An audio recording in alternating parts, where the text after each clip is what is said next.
Hello my dear students, कैसे हैं आप लोग। I hope you all are good. आज के इस वीडियो में हम डिस्कस करने वाले हैं प्रोडक्शन इंजीनियरिंग के क्वेश्चन नंबर 291 से 305 तक। तो चलिए स्टार्ट करते हैं क्वेश्चन नंबर 291। इसमें पूछा है in cold chamber method of die casting. तो यहाँ पे कोल्ड चैम्बर मेथड के बारे में पूछा है। डाई कास्टिंग के दो मेथड होते हैं, एक होता है कोल्ड चैम्बर मेथड और एक होता है हॉट चैम्बर मेथड। तो हॉट चैम्बर मेथड का जो क्वेश्चन था वो हम लोग लास्ट लेक्चर में डिस्कस कर चुके हैं और यहाँ पे है कोल्ड चैम्बर मेथड।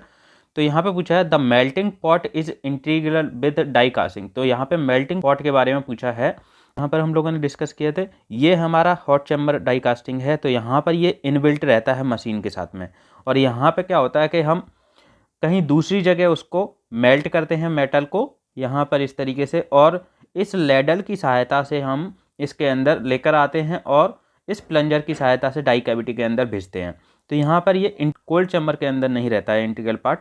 तो इसका आंसर क्या हो जाएगा, the melting pot is separated from die casting machine. तो यहाँ पर डाई कास्टिंग मशीन से सेपरेटेड रहता है ये। अब देखते हैं next question 292। Sweep pattern is used for moulding parts having. तो स्वीप पैटर्न का यूज हम किसके लिए करते हैं, यूनिफॉर्म सिमेट्रिकल शेप बनाने के लिए। तो यूनिफॉर्म सिमेट्रिकल या लार्ज सिमेट्रिकल शेप बनाने हो हमें, या फिर सर्कुलर सेक्शन बनाने हो, तो हम स्वीप पैटर्न का यूज करते हैं। ठीक है, यहाँ पर हम लोगों ने डिस्कस किया था पहले भी। Sweep pattern are employed in making moulds of large symmetrical circular cross section to effect saving in time, labour and material. तो जब हम लार्ज सिमेट्रिकल शेप या सर्कुलर क्रॉस सेक्शन बनाते हैं तो स्वीप पैटर्न का यूज करने से उसके अंदर जो टाइम हमारा लग रहा है वो हमारा सेव हो जाता है, लेबर कॉस्ट कम हो जाती है, मटेरियल भी कम हो जाता है। तो इसका यूज किसके लिए करते हैं हम, लार्ज सिमेट्रिकल शेप बनाने के लिए। तो यहाँ पे ऑप्शन नंबर सी करेक्ट हो जाएगा इसका। नेक्स्ट क्वेश्चन है 293। Centrifugal process is. तो सेंट्रीफ्यूगल प्रोसेस हम कई बार डिस्कस कर चुके हैं, यहाँ पर एक बार फिर से देखते हैं। The centrifugal casting is normally carried out in a permanent mould which is rotated during the solidification of casting. तो सॉलिडिफिकेशन जब होती है कास्टिंग की तो उसके दौरान हम इसको रोटेट करते हैं मोल्ड को, और ये जो मोल्ड होता है वो हमारा परमानेंट टाइप का होता है। इसके अंदर कोर का यूज नहीं करते हैं, no core is use in this process for developing a solid casting. Solid casting अगर हमें बनाना है तो the axis of rotation is shifted at the end of casting. Casting के एंड में हम उसको शिफ्ट कर देते हैं जो एक्सिस ऑफ रोटेशन है उसको। ठीक है, thus this process is useful to produce dense casting. इस प्रोसेस का यूज हम किसके लिए करते हैं, जब हमें डेंस कास्टिंग बनानी हो या फिर हॉलो या सॉलिड कास्टिंग बनानी हो, तब हम सेंट्रीफ्यूगल कास्टिंग का यूज करते हैं। जो सेंट्रीफ्यूगल कास्टिंग है इसके अंदर हमारी तीन प्रोसेस होती हैं। एक होती है true centrifugal casting, semi centrifugal casting, और थर्ड होती है सेंट्रीफ्यूजिंग और प्रेशर कास्टिंग। ठीक है, तो यहाँ पर ट्रू सेंट्रीफ्यूगल कास्टिंग भी हम डिस्कस कर चुके हैं, सेमी सेंट्रीफ्यूगल कास्टिंग भी हम डिस्कस कर चुके हैं। इसके द्वारा हम पाइप्स बनाते हैं, सेंट्रीफ्यूगल कास्टिंग के द्वारा भी पाइप्स बनाते हैं, बियरिंग्स बनाते हैं, बियरिंग रिंग्स बनाते हैं। ये इस तरीके से हम लोग डिस्कस कर चुके हैं पहले भी। तो ऑप्शन के अंदर देखते हैं यहाँ पर क्या क्या दिया है, limited two symmetrical objects about horizontal axis. तो सिमेट्रिकल ऑब्जेक्ट हम हॉरिजॉन्टल एक्सिस के अबाउट भी बना सकते हैं और वर्टिकल एक्सिस के अबाउट भी बना सकते हैं। नेक्स्ट है used for producing casting of irregular shape. तो कास्टिंग के द्वारा हम इरेगुलर शेप्स नहीं बना सकते हैं, तो ये रॉन्ग ऑप्शन है। यहाँ पर रेगुलर शेप्स जो हमारे सिमेट्रिकल ऑब्जेक्ट्स हैं वो हम इजीली बना सकते हैं इसके द्वारा, इरेगुलर शेप्स नहीं बना सकते हैं इसके द्वारा।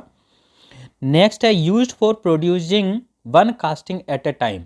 तो अगर हम ट्रू सेंट्रीफ्यूगल कास्टिंग की बात कर रहे हैं या फिर सेमी सेंट्रीफ्यूगल कास्टिंग की बात कर रहे हैं तो उसके अंदर हम एक समय में एक से ज़्यादा ऑब्जेक्ट्स बना सकते हैं इजीली। लेकिन अगर हम सेंट्रीफ्यूगल कास्टिंग की बात कर रहे हैं तो इसका यूज हम करते हैं use for producing one casting at a time. एक समय में हम एक कास्टिंग प्रोड्यूस करते हैं इसके द्वारा। तो ऑप्शन नंबर डी करेक्ट है इसका। नेक्स्ट है 294। ड्रॉसिंग इन फाउंड्री प्रैक्टिस रेफर्स टू। तो ड्रॉसिंग क्या होती है फाउंड्री प्रैक्टिस में, ये एक प्रकार की जो ऑक्साइड फॉर्मेशन होती है उसी को हम कहते हैं ड्रॉसिंग। जब हम मोल्टन मेटल को किसी भी लेडल या किसी भी पात्र में डालते हैं तो उसके ऊपर एक वाइट कलर की जो पट्टी सी बन जाती है उसी को हम कहते हैं ऑक्साइड्स। तो यहाँ पे आप लोग देख सकते हैं ये इस तरीके की जो वाइट कलर की जो परत बन जाती है उसी को हम क्या कहते हैं drossing. The formation of aluminium oxide and other oxide which accumulate on the melt surface। जो मोल्टन मेटल है उसकी सरफेस पर जो एल्यूमिनियम ऑक्साइड बन जाते हैं उन्हीं को हम क्या कहते हैं, ड्रॉसिंग। ठीक है, complete separation of dross and metal would be favoured by large differences in their specific gravities. जो कुछ ऑक्साइड हैं मोल्टन मेटल की सरफेस है उसके ऊपर फ्लोट करते रहते हैं, whereas other sink and form a sludge. और कुछ क्या होते हैं, सिंक कर जाते हैं और नीचे बॉटम में स्लज के रूप में जमा हो जाते हैं, तो इसी को कहते हैं हम ड्रॉसिंग। तो इसका आंसर क्या हो जाएगा, drossing is a method of cleaning the casting. तो ये क्या है, formation of oxide, oxide formation का एक मेथड होता है, the formation of oxide on the molten metal surface. तो इसका आंसर हो जाएगा ऑप्शन नंबर डी। नेक्स्ट है 295, इसमें पूछा है during the freezing of pure metal the possible casting structure is. तो कास्ट स्ट्रक्चर के बारे में पूछा है कि कास्ट स्ट्रक्चर कैसा होगा जब हम प्योर मेटल को फ्रीज करते हैं, सॉलिडिफिकेशन करते हैं तो। ठीक है, तो यहाँ पे 3 क्वेश्चन कंटिन्यू दिए हैं इसी प्रकार के, जैसे एक ये है when alloy solidify over A short range of temperature the resulting casting structure will be. तो जब हम अलॉयज को सॉलिडिफाई करते हैं over A short range of temperature, ठीक है, over A short range of temperature, तो उसका जो रिजल्टिंग स्ट्रक्चर होगा वो कैसा होगा। तो सॉलिडिफिकेशन किस प्रकार से होता है वो हम डिस्कस करते हैं यहाँ पर। Cooling and solidification of casting. जब हम मोल्टन मेटल को पोर करते हैं, the liquid metal is poured into the mould cavity at a temperature much higher than the freezing temperature. तो यहाँ पर आप लोगों को दिख रहा है ये हमारा है कूलिंग कर्व। ठीक है, इसको कहते हैं कूलिंग कर्व। तो यहाँ पर मोल्टन मेटल जो कैविटी के अंदर पोर की जाती है उसका जो पोरिंग टेम्परेचर होता है वो फ्रीजिंग टेम्परेचर से बहुत ज़्यादा होता है। मतलब मेल्टिंग के लिए हमें हाई टेम्परेचर चाहिए होता है, तो जिस टेम्परेचर पर मोल्टन मेटल को कैविटी के अंदर भेजा जाता है उस टेम्परेचर को हम क्या कहते हैं, पोरिंग टेम्परेचर। तो यहाँ पर पोरिंग टेम्परेचर पर हम मोल्टन मेटल को कैविटी के अंदर डालते हैं और उसको कुछ समय देते हैं जिससे वो जो कैविटी है, कैविटी के सभी कॉर्नर्स में इजीली पहुँच जाए और वहाँ पे सॉलिडिफाई होना स्टार्ट करती है। इस पॉइंट पर होगी फ्रीजिंग स्टार्ट, और यहाँ से यहाँ तक जो सॉलिडिफिकेशन हो रहा है, कूलिंग हो रही है, उसको हम क्या कहते हैं, लिक्विड कूलिंग। और ये जो कूलिंग होती है वो किसके कारण होती है, जो हमारा मोल्ड होता है, जो मोल्ड मटेरियल रहता है उसके कारण होती है। सपोज ये हमारा क्या है, मोल्ड है, इस मोल्ड के अंदर हमने यहाँ स्प्रू के थ्रू मोल्टन मेटल को कैविटी के अंदर भेजा, ये हमारी कैविटी हो गई। ठीक है, तो यहाँ इसके चारों तरफ हमारा क्या है, मोल्ड है, इस कैविटी के चारों तरफ हमारा क्या है, मोल्ड है। तो जो स्टार्टिंग की जो कूलिंग होती है, लिक्विड कूलिंग होती है, वो किसके कारण होती है, इस मोल्ड के कारण होती है। और उसके बाद यहाँ पर जो फ्रीज होना स्टार्ट करता है वो हमारी कांस्टेंट टेम्परेचर पर होती है, ऑलमोस्ट कांस्टेंट टेम्परेचर रहता है। यहाँ पर देखिए ये जो टेम्परेचर वो हमारा ऑलमोस्ट कांस्टेंट रहता है। उसके बाद होती है सॉलिड कूलिंग। ठीक है, ये जो सॉलिड कूलिंग होती है इसके अंदर जो लेटेंट हीट है, लेटेंट हीट हमारी बाहर निकलती है। तो यहाँ पर देखते हैं, we know solidification requires energy to produce a crystalline structure. जो सॉलिडिफिकेशन जब हमारा मोल्टन मेटल का हो रहा है तो उसके लिए कुछ एनर्जी की रिक्वायरमेंट होती है क्रिस्टलाइन स्ट्रक्चर को बनाने के लिए। ठीक है, तो some super cooling is required before the liquid metal start solidifying. जब लिक्विड मेटल सॉलिडिफाई होना स्टार्ट करती है तो उसको कहते हैं हम super cooling before freezing point. जो फ्रीजिंग पॉइंट से पहले जो कूलिंग हो रही है जिसको हम लिक्विड कूलिंग कहते हैं उसको सुपर कूलिंग भी कहते हैं। This cooling is provided by the mould which provided sites around the crystal and can grow initially. और ये जो कूलिंग हो रही है वो हमारी किसके कारण हो रही है, मैंने बताया अभी, जो मोल्ड कैविटी है उसके चारों तरफ हमारा क्या है, मोल्डिंग सैंड है, उसके कारण कूलिंग होती है, वो उसको कहते हैं लिक्विड कूलिंग। ठीक है, तो जो इनिशियल में हमारा स्ट्रक्चर बनता है वो कैसा बनता है, यहाँ पर दिख रहा होगा ये मोल्ड की वॉल है। तो यहाँ पर जो मोल्ड बॉल है उस बॉल के आसपास के एरिया में क्या होगा, जो कूलिंग हो रही है उसके कारण जो क्रिस्टल स्ट्रक्चर बनेगा वो हमारा कैसा बनेगा, इक्विएक्स्ड क्रिस्टल। इसको कहते हैं इक्विएक्स्ड क्रिस्टल। और उसके बाद किसी एक डायरेक्शन में हमारा ग्रो करने लगता है स्ट्रक्चर। तो ये जो हमारा है ग्रो कर रहा है इस डायरेक्शन में, ये कैसा है, कॉलमनार क्रिस्टल। और ये कॉलमनार क्रिस्टल किसके केस में होता है, प्योर मेटल के केस में होता है। ठीक है, तो यहाँ पर देख सकते हैं हम प्योर मेटल के केस में So the grain structure of pure metal solidify in a square mold. At the walls of the mold, the molten metal cools rapidly. जो molten metal है वो हमारी rapidly cool होती है because the balls are ambient temperature. जो balls हैं वो हमारी ambient temperature पर हैं, ambient temperature पर है. As a result of cooling, first at the mold wall के चारों तरफ कूलिंग होती है, उसके कारण जो स्ट्रक्चर डेवलप होता है वो हमारा कैसा होता है, fine equiaxed grain. The grains grow in the direction opposite to the direction of heat transfer from the mold. जो जिस डायरेक्शन में हीट ट्रांसफ़र हो रहा है, अगर हम इस तरीके से देखें, ये हमारा मोल्ड है, अगर इस डायरेक्शन में हमारा हीट ट्रांसफ़र हो रहा है तो हमारा जो ग्रेन ग्रोथ होगी वो इस डायरेक्शन में होगी. अगर इस डायरेक्शन में हीट ट्रांसफ़र हो रहा है तो ग्रेन ग्रोथ हमारी इस डायरेक्शन में होगी.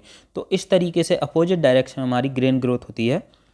तो इस तरीके से जो ग्रेन ग्रोथ होती है वो कैसी होती है हमारी, the grains that have a favourite orientation called columnar grains. तो यहाँ पर कैसे होते हैं, वो कॉलमनार ग्रेन्स होते हैं. ठीक है, कॉलमनार ग्रेन्स किस केस में होते हैं, प्योर मेटल के केस में. लेकिन अलॉयज के केस में क्या होता है, इनका कोई डेफिनेट फ्रीजिंग टेम्परेचर नहीं होता है. Since an alloy does not have a sharply defined freezing temperature, solidification takes place over a range of temperature. तो जो सॉलिडिफिकेशन होता है वो कहाँ होता है, over a range of temperature.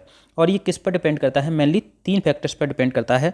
एक होता है the variation of temperature with composition, दूसरा होता है the thermal gradient with in the mould. Mould के अंदर जो थर्मल ग्रेडियंट है, जो टेम्परेचर डिफरेंस है, उस पर डिपेंड करता है. And composition gradient with in the casting, और जो कास्टिंग है, कास्टिंग मटेरियल है, उसके अंदर जो कंपोजिशन ग्रेडियंट है उस पर डिपेंड करता है. तो ये मेनली 3 फैक्टर्स पर डिपेंड करता है. तो इसके अंदर जो क्रिस्टल ग्रोथ होती है, the crystal growth in the case of alloy is of dendritic structure. जो डेंड्राइटिक स्ट्रक्चर होता है वो हमारा किसके अंदर होता है, अलॉयज के केस में. ठीक है, लेकिन ये जो डेंड्राइटिक स्ट्रक्चर है वो हमारा होता है ओवर ए वाइड रेंज. ठीक है, ये याद रखना है आपको, ओवर ए वाइड रेंज. लेकिन अगर शॉर्ट रेंज की बात करें, अपन शॉर्ट रेंज टेम्परेचर की बात करें, तो शॉर्ट रेंज टेम्परेचर में कैसा बनेगा हमारा, कॉलमनार स्ट्रक्चर ही बनेगा. लेकिन वो कैसा होगा, फुली कॉलमनार रहेगा. ठीक है, ये पॉइंट आपको याद रखने हैं. तो अब क्वेश्चन देखते हैं, question number 295. During the freezing of pure metal. तो प्योर मेटल के केस में जो फ्रीजिंग हो रही है तो उस समय जो स्ट्रक्चर बन रहा है वो हमारा कैसा बन रहा है, columnar structure. Option number A correct हो जाएगा. नेक्स्ट है 296. When alloy solidify over A short range of temperature. तो जब शॉर्ट रेंज ऑफ टेम्परेचर पर अलॉय सॉलिडिफाई होते हैं तो उस समय जो स्ट्रक्चर बनेगा वो कैसा बनेगा हमारा, फुली कॉलमनार या फिर होली कॉलमनार स्ट्रक्चर. तो ऑप्शन नंबर सी करेक्ट हो जाएगा इसका. यहाँ पर हम स्ट्रक्चर भी देख सकते हैं. प्योर मेटल के केस में कैसा है हमारा, ये यहाँ जो वॉल्स हैं, वॉल्स में क्या है, हीट ट्रांसफ़र हमारा किसके कारण होता है, मोल्डिंग सैंड है उसके कारण. तो यहाँ पर मेनली कैसा है, ये जो स्ट्रक्चर है वो कैसा है हमारा, कॉलमनार है. और यहाँ जो वॉल्स हैं वो वहाँ पर है इक्विएक्स्ड. तो ज़्यादातर जो स्ट्रक्चर है वो कैसा है, कॉलमनार स्ट्रक्चर है. और अलॉयज के केस में कैसा होता है, ये कैसा है हमारा, डेंड्राइटिक स्ट्रक्चर है. ठीक है, अगर हम शॉर्ट रेंज ऑफ टेम्परेचर की बात करेंगे तो वो कैसा होगा, columnar structure, Holi columnar, completely columnar structure रहेगा. और नेक्स्ट ये 297 है, यहाँ पर पूछा है over a wide range of temperature. तो वाइड रेंज ऑफ टेम्परेचर में हमारा कैसा बनेगा, dendritic. Option number D correct हो जाएगा. नेक्स्ट है 298. Flogging in foundry practice refers to. तो फ्लॉगिंग क्या होती है, एक प्रकार की क्लीनिंग प्रोसेस होती है. जो क्लीनिंग के टाइम हम कास्ट आयरन की क्लीनिंग करते हैं तो उस समय गेट्स और riser on the cast iron में be removed by flogging, serving and chipping. इन मेथड के द्वारा हम गेट्स और राइजर को रिमूव कर सकते हैं जब हम क्लीनिंग करते हैं तो. ठीक है, the use of cutting torches is not practical. Cutting torches का यूज होता है वो प्रैक्टिकली पॉसिबल नहीं होता है ज़्यादातर. तो flogging is the simplest method and is entirely satisfactory. To flog the gate और riser is first notched on all sides. सबसे पहले हम क्या करते हैं, नोचिंग बनाते हैं जो साइड्स हैं उनमें, to keep the break from leading in to the casting. और notch is cast into the junction of the riser और गेट, और जो नोच होती है वो कास्टिंग के अंदर जंक्शन पर भी बनाते हैं, राइजर और गेट की जंक्शन पर, एंड द कास्टिंग, और कास्टिंग के अंदर। तो फ्लॉगिंग क्या होती है, एक सिंपलेस्ट मेथड होता है किसके लिए, गेट और राइजर को रिमूव करने का। ठीक है, जब हम क्लीनिंग करते हैं कास्टिंग की तो उस समय हम फ्लॉगिंग, सॉइंग और चिपिंग के द्वारा गेट और राइजर्स को रिमूव करते हैं। तो यहाँ पर ऑप्शन नंबर क्या सही हो जाएगा, रिमूवल और sprues and risers, option number B correct हो जाएगा। नेक्स्ट है 299, इसमें पूछा है the internal cracks in casting can be easily found out by the following method of testing. तो कास्टिंग के अंदर जो इंटरनल क्रैक्स हैं या डिफेक्ट्स जनरेट होते हैं उनको इंस्पेक्ट करने के लिए बहुत सारे मेथड्स यूज किए जाते हैं, जो ज़्यादातर नॉन डिस्ट्रक्टिव टेस्टिंग मेथड्स होते हैं। तो यहाँ पर देख लेते हैं हम, in order to determine the presence of any defects it becomes necessary to inspect the casting. तो उसके अंदर जो डिफेक्ट्स प्रेजेंट हैं कास्टिंग के अंदर उनको डिटरमाइन करने के लिए हम कुछ इंस्पेक्शन करते हैं। Following method are employed to inspect the casting. एक होते हैं डिस्ट्रक्टिव टेस्टिंग मेथड। तो डिस्ट्रक्टिव टेस्टिंग मेथड के अंदर क्या करते हैं, in this type of inspection the casting sample is destroyed during the inspection. तो यहाँ पर एक कास्टिंग सैंपल लेते हैं और उसको डिस्ट्रॉय करके देखते हैं कि कितने लोड पर या किस तरीके से ये डिस्ट्रॉय हो रहा है। ठीक है, उसके द्वारा हम उसके अंदर डिटरमाइन करते हैं कि क्या क्या डिफेक्ट्स थे। This method is use to test mechanical properties, tensile strength, hardness etcetera. तो इस मेथड का यूज ज़्यादातर हम किसके लिए करते हैं, टेंसाइल स्ट्रेंथ को डिटरमाइन करने के लिए और हार्डनेस को डिटरमाइन करने के लिए। These test are performed on the test bar और piece cut from the casting sample. तो ये मेनली किस पर होते हैं, एक टेस्ट बार होता है या पीस होता है जो किससे लिया जाता है, कास्टिंग सैंपल से, उसके ऊपर हम टेस्ट करते हैं। और नॉन डिस्ट्रक्टिव टेस्टिंग मेथड्स हमारे कौन कौन से होते हैं, जैसे विजुअल इंस्पेक्शन हो गया, डायमेंशनल इंस्पेक्शन हो गया, प्रेशर टेस्टिंग हो गई, ठीक है, radiography inspection, magnetic particle inspection, fluorescent, eddy current. तो ये हमारे अलग अलग मेथड्स होते हैं नॉन डिस्ट्रक्टिव मेथड। तो विजुअल इंस्पेक्शन में हम क्या करेंगे, the main aim of this type of inspection is to ensure that the outward appearance of the casting looks good. तो यहाँ पर विजुअली हम देखते हैं कि उसका जो कास्टिंग है हमारी, उसकी जो अपीयरेंस है वो अच्छी है कि नहीं है, उससे भी हमें कुछ डिफेक्ट्स पता चल जाते हैं विजुअल इंस्पेक्शन से।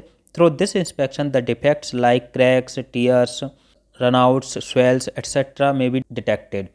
ठीक है, डायमेंशनल इंस्पेक्शन क्या होता है, डायमेंशनल इंस्पेक्शन में be carried out by surface plates. जो सरफेस प्लेट्स होती हैं, हाइट गेज होती हैं, डेप्थ गेजेज होती हैं, प्लग गेजेज होती हैं, इनके द्वारा हम डायमेंशनल इंस्पेक्शन करते हैं कि जब हम हाइट गेज ले रहे हैं या फिर डेप्थ गेज ले रहे हैं तो उसके द्वारा हम देखेंगे उसके सरफेस के ऊपर रख कर चला कर कि उसके हाइट्स में या फिर डेप्थ में कोई डिफरेंसेस आ रहे हैं क्या, तो वो हम डायमेंशनल इंस्पेक्शन के द्वारा करते हैं। प्रेशर टेस्टिंग के अंदर क्या करते हैं हम, it is employed to locate leaks in the casting. Casting के अंदर कोई लीक हो रहा है क्या, वो चेक करते हैं।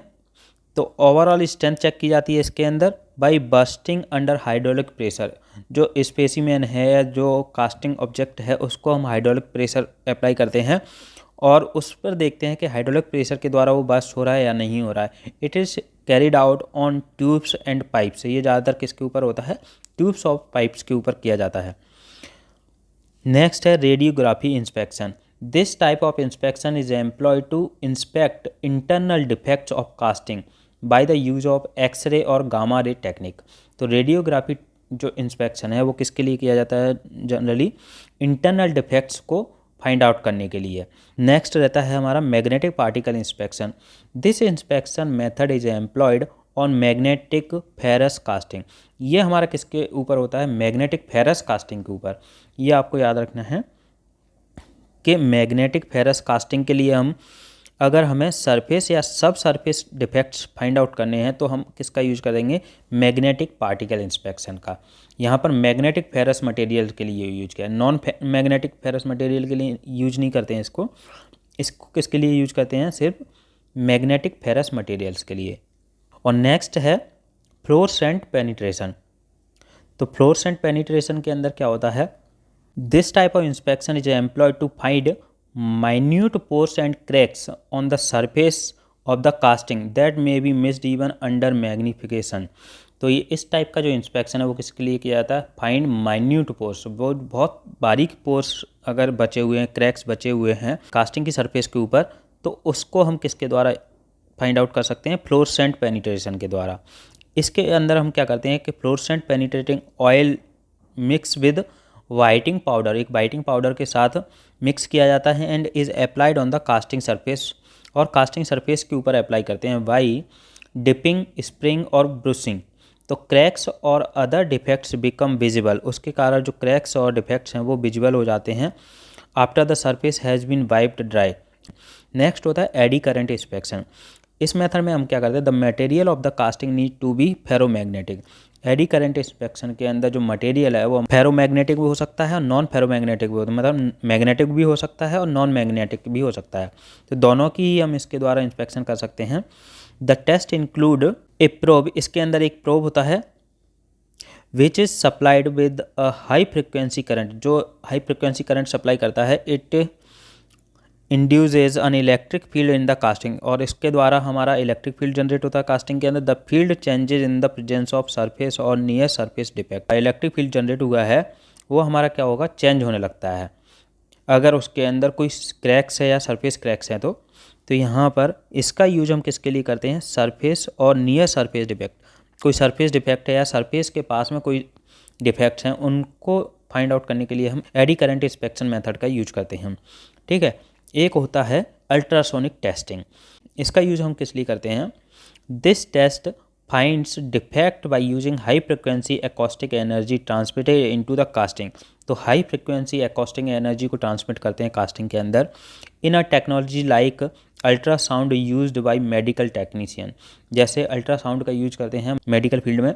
Sound waves travel through a casting until they hit the opposite surface or an interface or defect।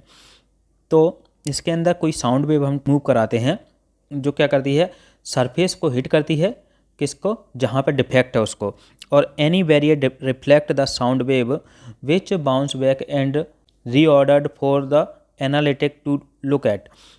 जब हम एडी करंट इंस्पेक्शन के अंदर देख रहे थे तो एडी करंट इंस्पेक्शन के अंदर जो इलेक्ट्रिक फील्ड जनरेट हुआ था वो सरफेस या सरफेस डिफेक्ट्स के कारण क्या हो रहा था? उसके अंदर वेरिएशन आ रहा था।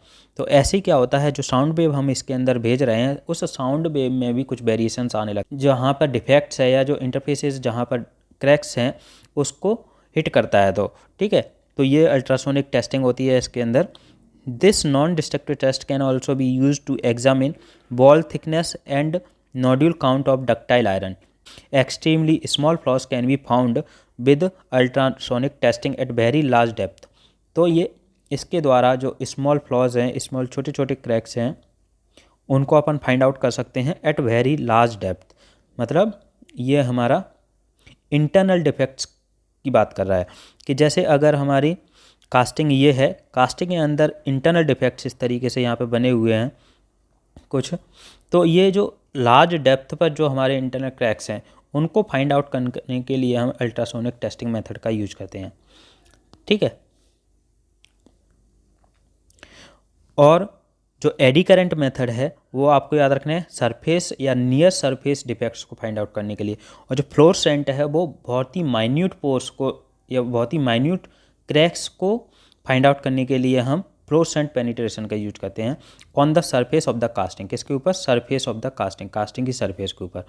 जो मैग्नेटिक पार्टिकल इंस्पेक्शन है उसका यूज हम करते हैं किसके लिए? मैग्नेटिक फोरस कास्टिंग, जो मैग्नेटिक फेरस कास्टिंग है उसके लिए। ठीक है, सरफेस या फिर सब सरफेस डिफेक्ट को फाइंड आउट करने के लिए। और रेडियोग्राफी है किसके लिए? इंटरनल डिफेक्ट्स के लिए। तो यहाँ पर क्वेश्चन के अंदर पूछा है internal cracks in casting can be easily found out by the following method of casting. तो इंटरनल क्रैक्स हम किसके द्वारा फाइंड आउट कर सकते हैं? अल्ट्रासोनिक मेथड के द्वारा। ठीक है। यहाँ पर सरफेस नहीं दिया है कि सरफेस डिफेक्ट, तो सरफेस डिफेक्ट हो जाता तो वो फ्लोरेसेंट पेनिट्रेशन हो जाता। ऑप्शन नंबर सी करेक्ट हो जाएगा। नेक्स्ट है द सरफेस एंड सब surface in non magnetic alloy. जो नॉन मैग्नेटिक अलॉयज रहते हैं उनके अंदर सरफेस या सब सरफेस डिफेक्ट को फाइंड आउट करने के लिए हम किस मेथड का यूज करते हैं? अब सरफेस ऑफ सब सरफेस के लिए हमारा जो मेथड था वो कौन सा था, ये देखिए, एक था मैग्नेटिक पार्टिकल इंस्पेक्शन। तो मैग्नेटिक पार्टिकल इंस्पेक्शन किसके लिए है, मैग्नेटिक मटेरियल्स के लिए, ठीक है। लेकिन यहाँ पे पूछा है नॉन मैग्नेटिक, नॉन मैग्नेटिक में यूज होता है डाई पेनिट्रेशन टेस्टिंग, ठीक है। तो ऑप्शन नंबर डी करेक्ट है इसका। Question number 301, the internal hot tear defects in castings can be inspected by the following method. तो इंटरनल डिफेक्ट्स, जो हॉट टियर डिफेक्ट्स हैं, इंटरनल डिफेक्ट्स, उनको हम किसके द्वारा इंस्पेक्ट कर सकते हैं।